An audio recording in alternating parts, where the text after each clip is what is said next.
Good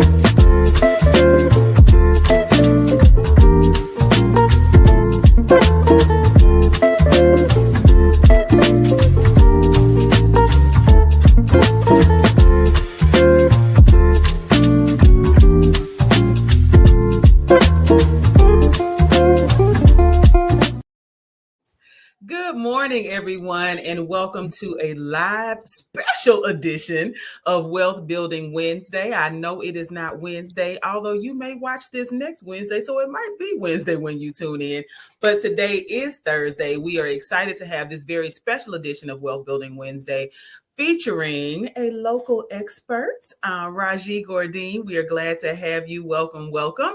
Want to make sure that you, the viewers, understand that Wealth Building Wednesday is a program brought to you by TRHT Selma. That is Truth, Racial Healing, and Transformation.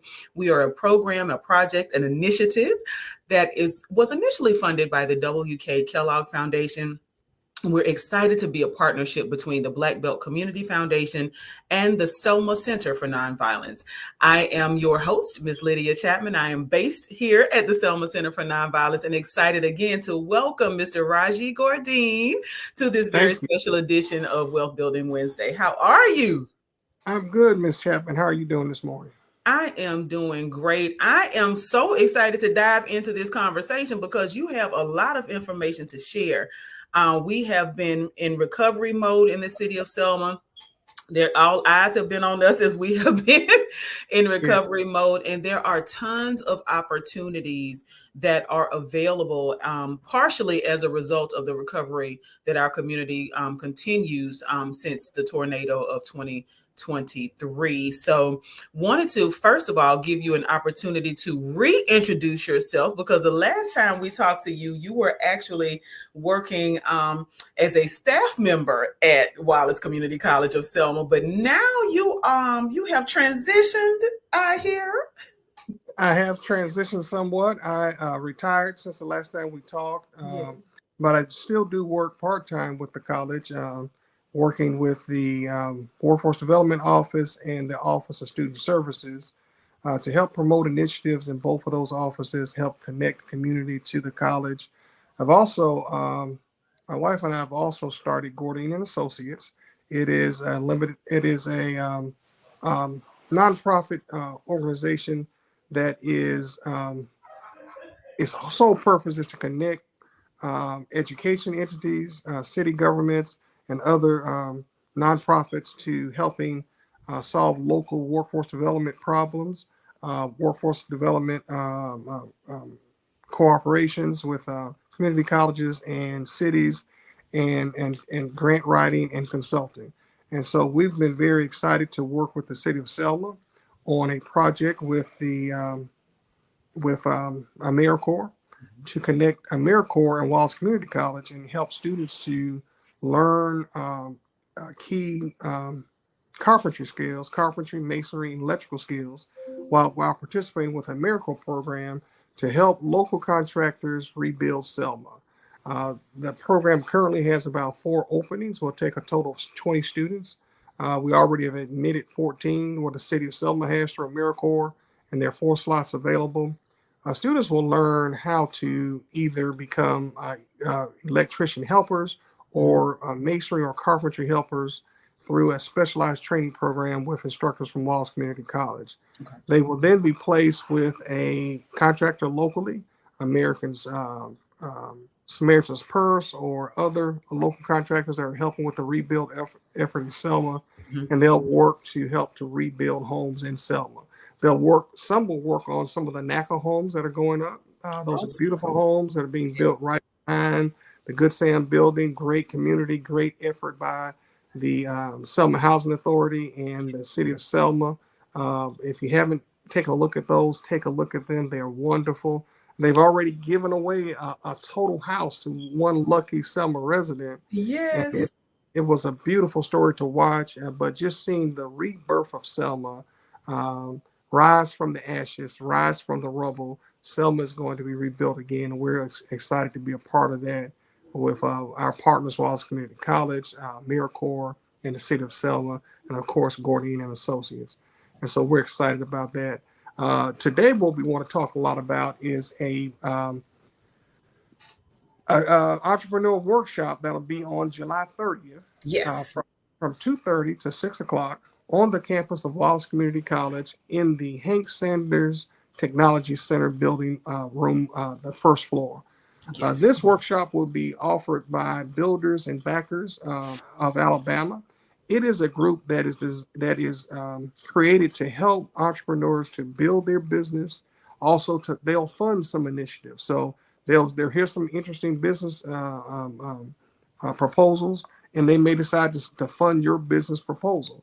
So there are resources available to find capital to invest in your company, but most importantly, to learn how to build your business block by block, to learn about the taxing, how to do your taxes, how to set up your company, the difference between a limited liability corporation, S corp, or a C corp, how to set or a nonprofit. What does that look like? What is your how to align your goals and your objectives with your business structure, and then how to run your business, how to set up your taxes, paying quarterly taxes, business fees, licensing, what entities with the state government to register with, the Secretary of State's office, what forms you have to file with them, and what does that look like, your costs and how to estimate. And depending on the city you're in, what do your city taxes look like? So they'll help a new person wanting to go into business to really structure your business well. We know that, Lydia, unfortunately, about 70 to 80% of all new businesses fail. And they fail because they may know their content area. They may be a great chef or a great person in that particular business space. But if they don't know the mechanics of how to operate, manage, market, and Yeah. promote your business, then a lot of businesses tend to fail. So this workshop is designed to take that person that has uh, may only have one employee to 100 employees. You may Mhm. not have started yet. You may not be existing or an existing business that's operating, but you haven't seen profitability yet. So Mhm. this workshop is designed to help you with wherever you are in that process to collaborate with other business owners. One of the things I heard from a small business owner last week Mhm. was that there seems to be a lot of competition among business, especially small business owners. And it's really not a competition. You can help each other to grow. There's enough market share if you work well together to help each other expand and to share ideas and help the community to grow. So we're excited about at Wallace Community College, how can we help our local community become more successful in that space? And so we're also partnered with the Partnership of Alabama. I'm sorry, the Economic Development Partnership of Alabama. It Mhm. is a nonprofit also that's designed to help businesses to grow. They've partnered with the Alabama Community College system to host these events at various community colleges around the state of Alabama. So there are roughly 18 sessions operating across the state. Most of these are at community colleges, and that's our whole purpose as a community college. We are your community college. We want to help the community to grow. That means to help develop small businesses um, and help connect you with those government agencies that can help you to expand your business. So that's what we're doing, is being a conduit to help our community to grow.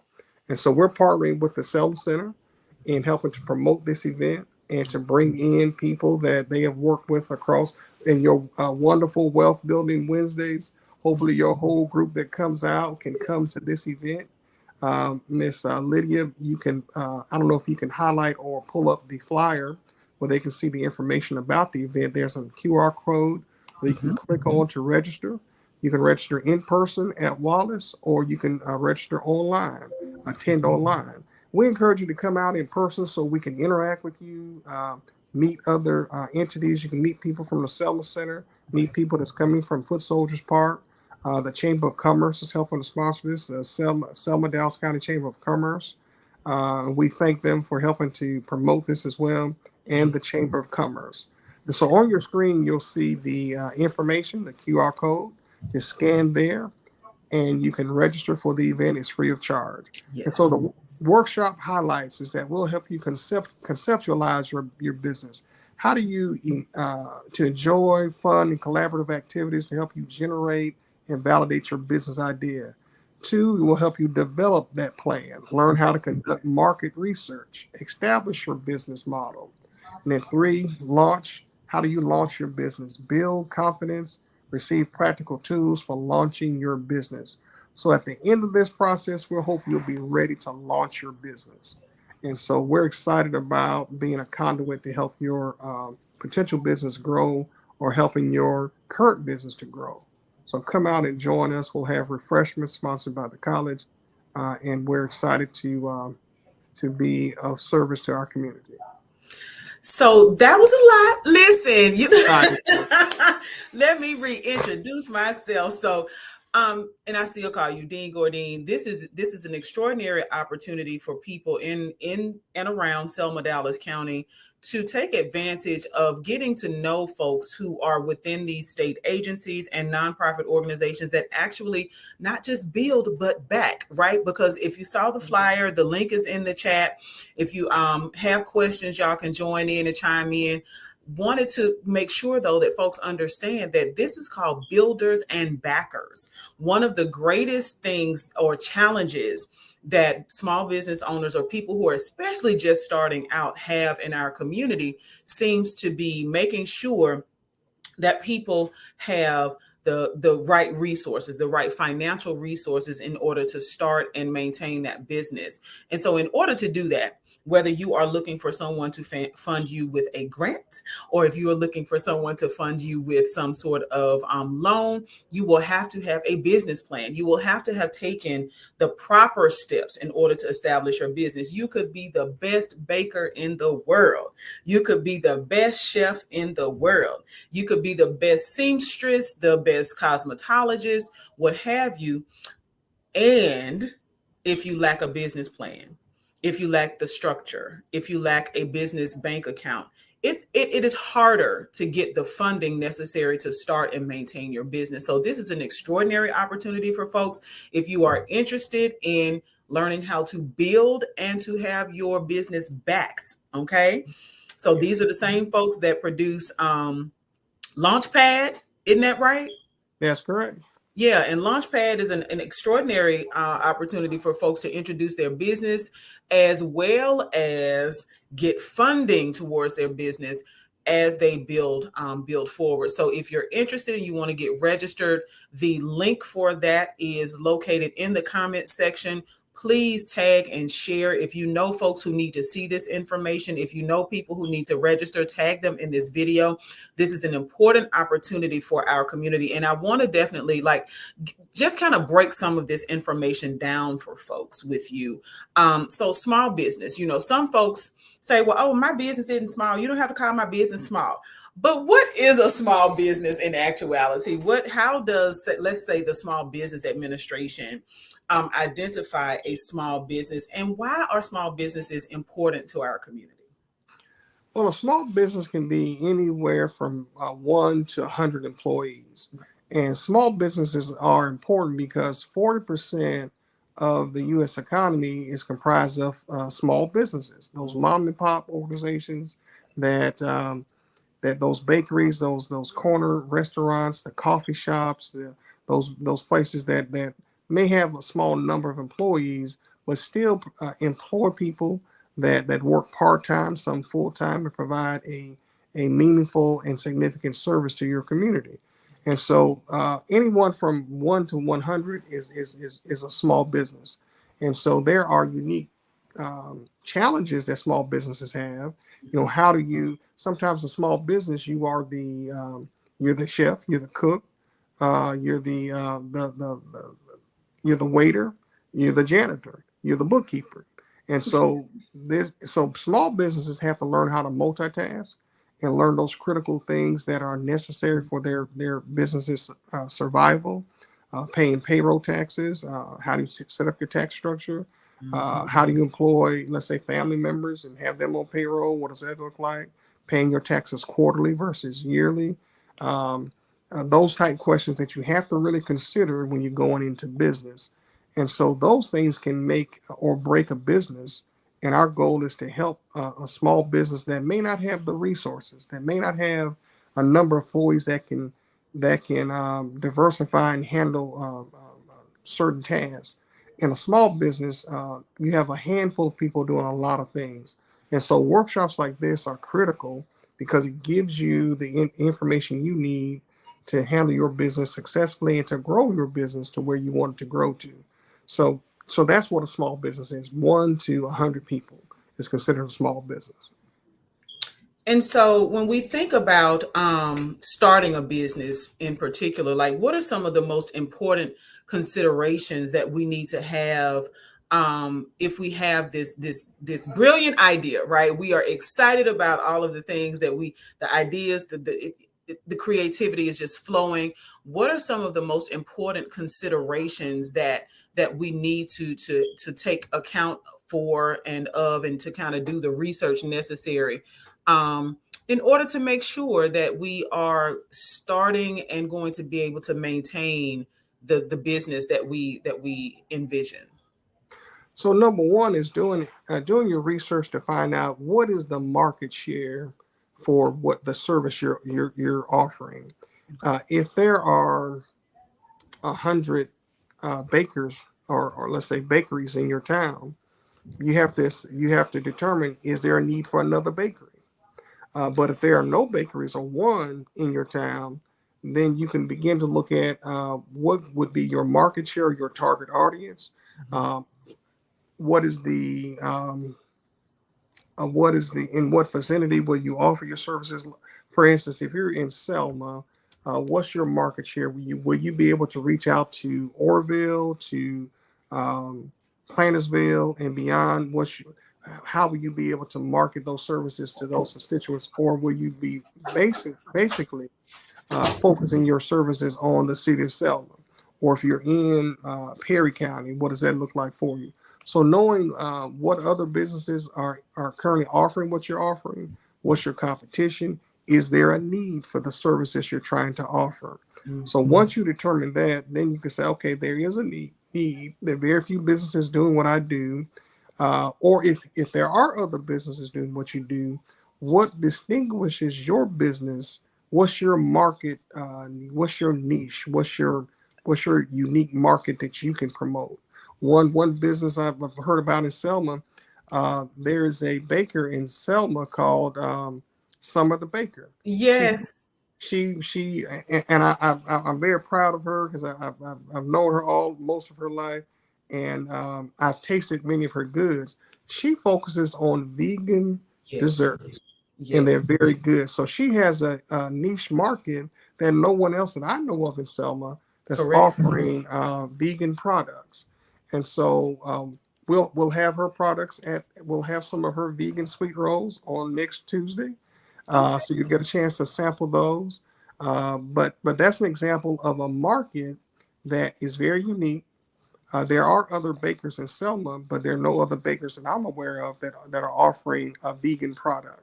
Right. And so many people that taste her products and say, "Is this is Really vegan? This vegan, right? and this is also," and she tries to make sure she limits the calories that she puts in her items. So that's an example of a product that's very unique that can be marketed and it can be expandable. Another market I saw that I'm crazy about, but it's just got to Alabama. It's called um, is it the vegan slut? Uh, Slutty vegan. Slutty vegan. Yeah. Slutty vegan. Yeah.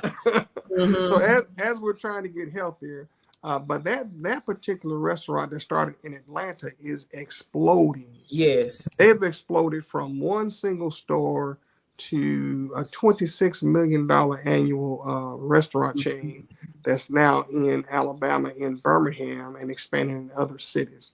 And Yeah. so I'm really excited about the Slutty Vegan and their products, trying to eat healthier.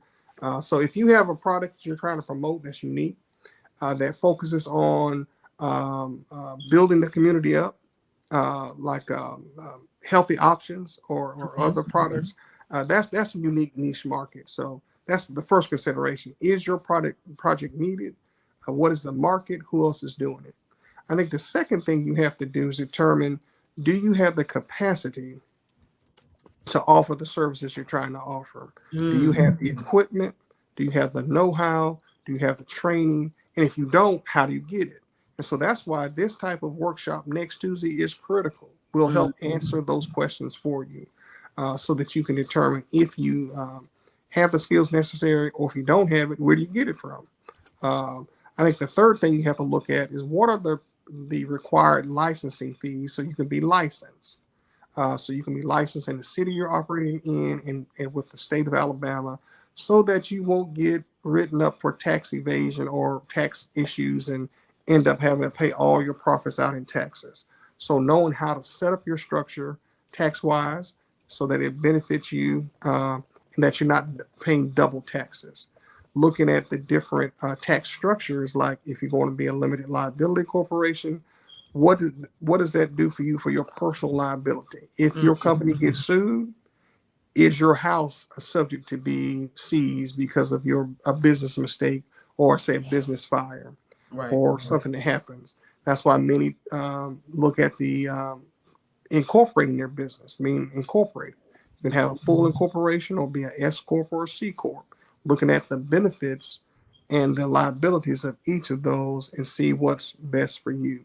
I also want to encourage nonprofits to attend, because nonprofits, by virtue of their name, they're not a business per se, but you do operate like a business. And if Mm, you don't operate by business principles, your nonprofit will soon go out of business. And right. so, how does a nonprofit operate? There's several churches that have a nonprofit attached to their church structure. Mm, It may have a foundation attached to the church structure. Many pastors branch out and promote books that they write, and they create an LLC for their business to promote books or preaching engagements that they do in their own name. And mm, so, pastors who want to branch out and speak across the country, how do you set that up in a tax way so that it's a business and it does not get you in trouble with the IRS? That you're complying with all regulations that won't put your church nonprofit status into jeopardy. And so, how do you do that and stay legal and separate those funds, not commingling funds, right. making sure that you have an accounting structure and a banking structure that's separate from those other entities so you don't commingle funds. And so, all those type questions will be answered at this session and give you context to reach out to get more information.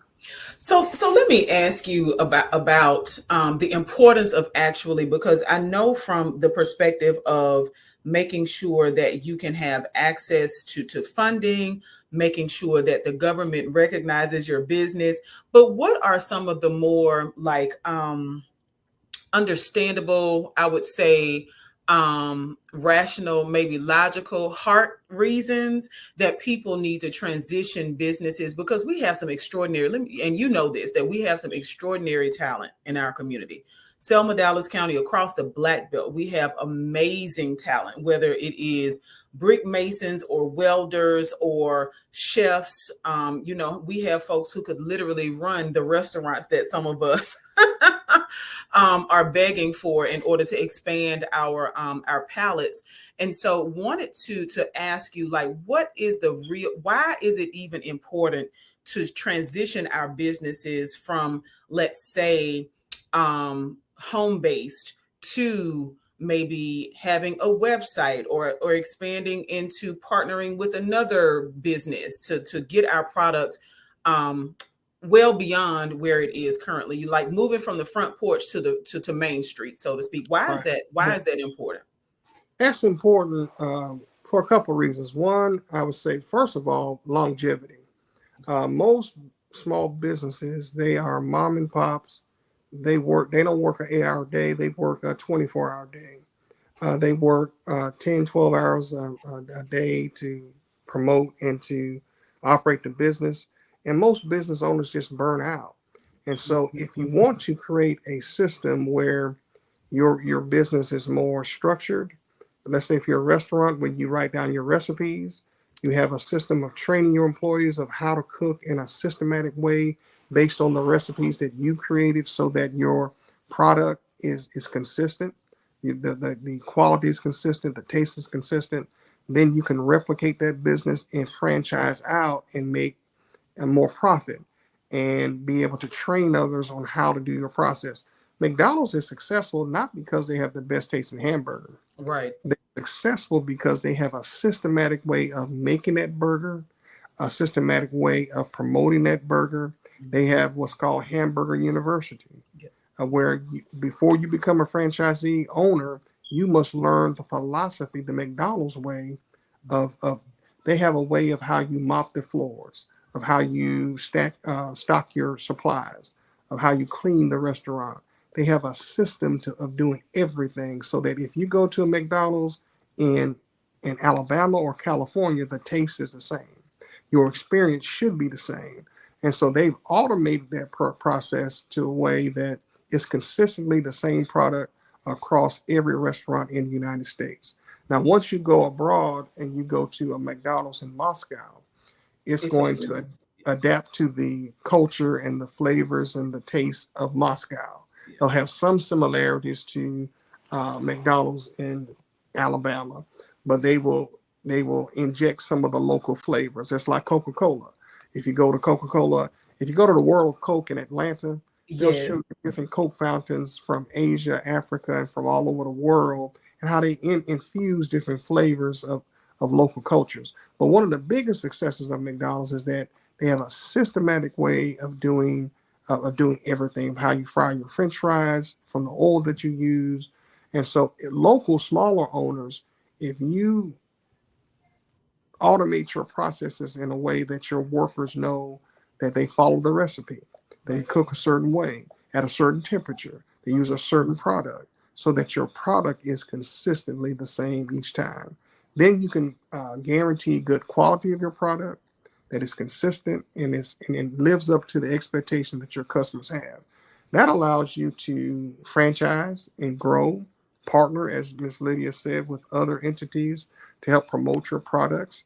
Like if I went into a restaurant here in Montgomery and I saw Josetti's cupcakes Yes. in Chappie's Deli. Mhm. So Josetti's has partnered with Chappie's to sell her line of products in that particular restaurant. You can also get Josetti's cupcakes at the coffee shop here in Selma. It's Selma. So they've Mhm. partnered with all the way from Montgomery here in Selma to sell her specialty cupcakes. And Mhm. so that's an example of partnerships where they are working together to promote each other's products, and it's a win-win situation. So that's what I mentioned earlier. Your competition is not always your competition if you partner together to a mutually beneficial end. And so that partnerships are sometimes the best way to grow. And as you saw McDonald's grow over the last 50, 60 years, it was through partnerships. It Mhm. was Ray Kroc and another organization partnering together Right. to create the McDonald's Corporation and create franchise opportunities for those who want to grow that across the country. And so those are other considerations you may want to look at.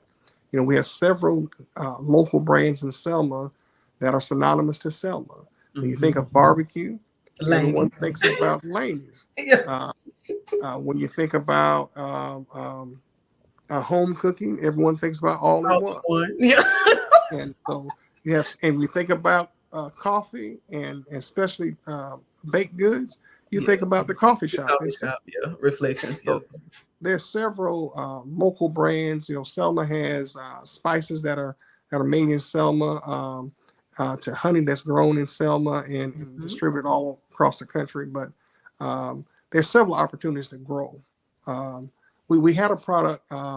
I want to say it was Judge Armstrong's son, I believe. He The had coffee. Oh grandma's yeah, cookies. the cookies. Yeah. Oh, Mhm. those were some of the best cookies in the world, and I hate that they went out of business.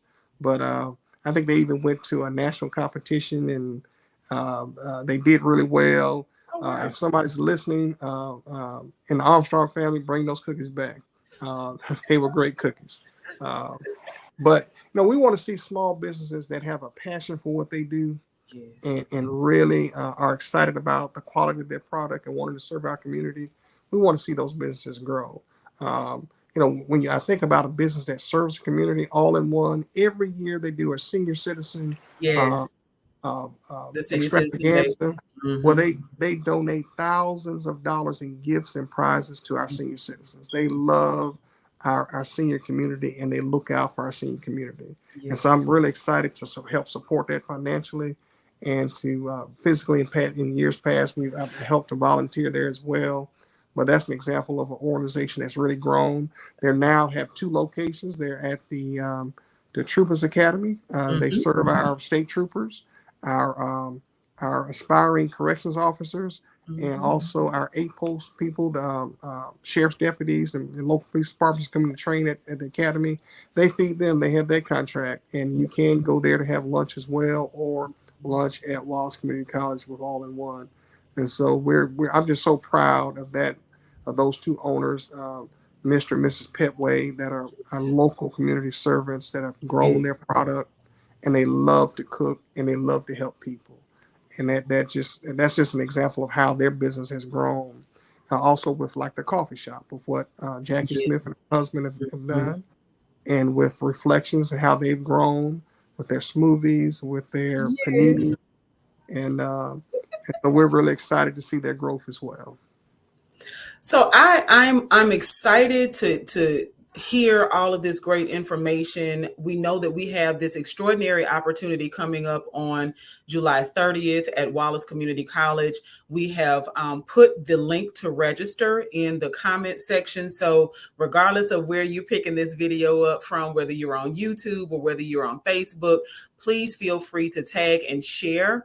And make sure that you register to participate in this, because this is going to be a great opportunity no matter where you are in the life of your business, whether you have an ingenious idea, you've discovered your niche, and you want to take the step forward, right?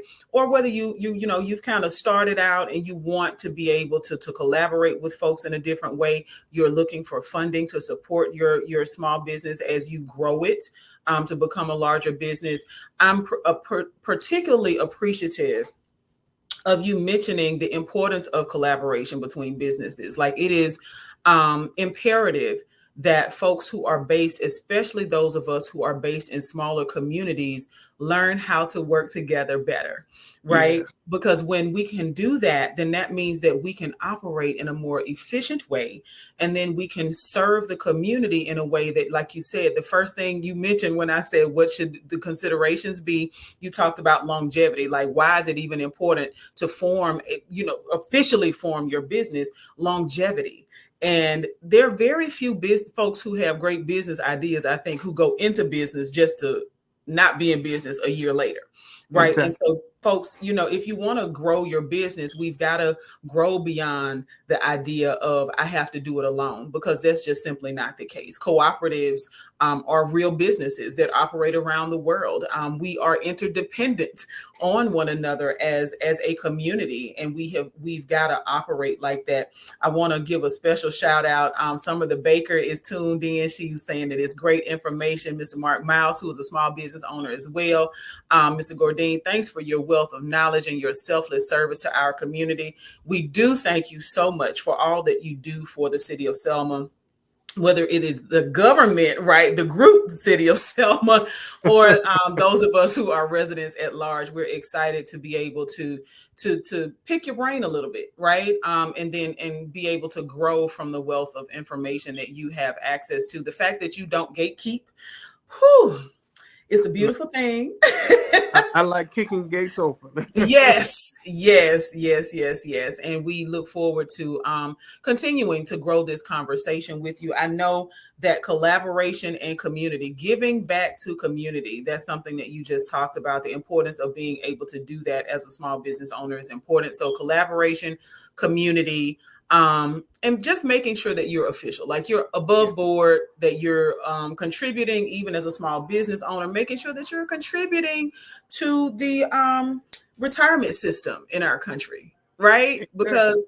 Because gosh, what happens if your business goes out of business and you've relied on that as your primary source of income, don't have a great savings, and now it's time to retire, or you have to retire because of the physical demand, you just don't have the capacity anymore.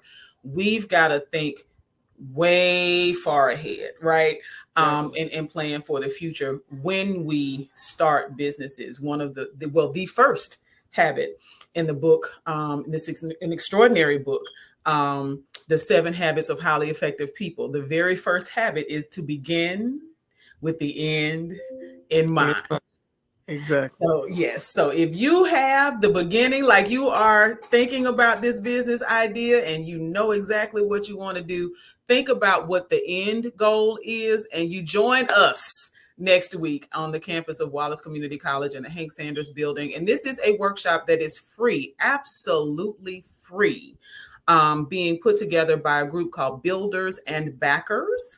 We'll be in the Hank Sanders building from 3 p.m. until 6 p.m. We want to see your face in the place. So if you need information about for further information about it, please click on the link in the comments. I'll put it in the comments again so that we can share this information. This is important. This is an opportunity for us to grow forward in Selma. So, Mr. Gourdine, Dean Gourdine, still. Thank you so much for joining us for this very special edition of Wealth Building Wednesday on a Thursday. And we look forward to seeing you next week. Thank you so much, Miss Lydia. You do an excellent service for our community, and thank you so much for all that you do. The Selma Center for Nonviolence and our other organizations that are sponsoring this. And I want to thank my friend Mark Miles for jumping on. One of the Yeah. best designers, entrepreneurs in Yeah. this. I'll support Mark Miles. If you can imagine it, he can create it for you. So Yes. Mark Miles, a wonderful designer and entrepreneur, has several products that he can offer to you. Absolutely. So we hope to see you all next Wednesday at Wallace. Have a great rest of your day. Thank you so much.